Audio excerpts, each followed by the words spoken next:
হে good afternoon everyone. আজকে আবার রান্নাঘরে রোজই আসি, বাট মাঝে মাঝে একটু ভালো মতো রান্না করতে ইচ্ছা করে। যেদিন একটু আলাদা আলাদা রান্না করি সেদিন একটু ভিডিও তৈরি করি আর কি। তো আজকে বানাবো, এই যে দেখছো পিচ্ছি পিচ্ছি বেগুন, এগুলোকে আমি পিচ্ছি বেগুন বলি, মানে একদম ছোট ছোট কচি বেগুন। এইগুলো দিয়ে চিংড়ি দিয়ে, মানে চিংড়ি বেগুন বানাবো আর কি। এই বেগুন দিয়ে আর চিংড়ি দিয়ে বানাবো। এটাকে আমি আর একভাবেও বানাবো, তো সেটা আজকে না, সেটা আর একদিন দেবো রেসিপিটা। সঙ্গে থাকুন।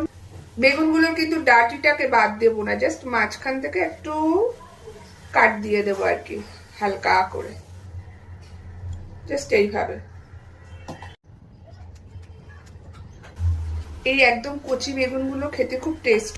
তো সব বেগুন আমি কেটে নিয়েছি। কটা কাঁচা লঙ্কা লাগবে, আপনারা যেরকম ঝাল খাবেন সেরকম দেবেন আর কি। আচ্ছা, একটু চিংড়ি নেব, তো চিংড়িটাকে আমি আর কি ছাড়িয়ে পরিষ্কার করে নিয়েছি। এর মধ্যে জাস্ট একটু নুন হলুদ মাখিয়ে নেব। সর্ষের তেল, বেগুনগুলোতে একটু নুন হলুদ দিয়ে দিয়েছি, হালকা করে মাখিয়ে নেব আর কি। আর হালকা করে একটু ভেজে নেব আগে। কালো জিরে, চিংড়িগুলো, মশলায় টমেটো কুচি, আদা বাটা, জিরে বাটা, ধনে পাতা কুচি, কাঁচা লঙ্কা, শুকনো লঙ্কাও অ্যাড করতে পারেন, আর একটু টক দই। চামচ দিয়ে ফেটিয়ে দিলেই হবে, বেশি কিছু কায়দা করার দরকার নেই। চিংড়িগুলো মোটামুটি ভাজা ভাজা হয়ে এসেছে, মশলাগুলো সব দিয়ে দেবো আর কি। হলদি পাউডার, নুন, টক দই,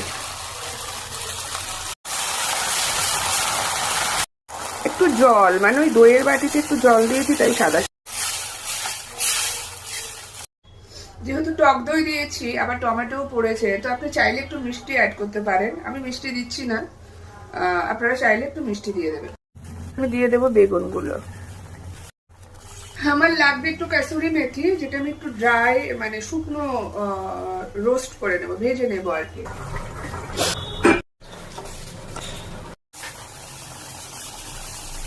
কাসুরি মেথি পাউডার আর কি।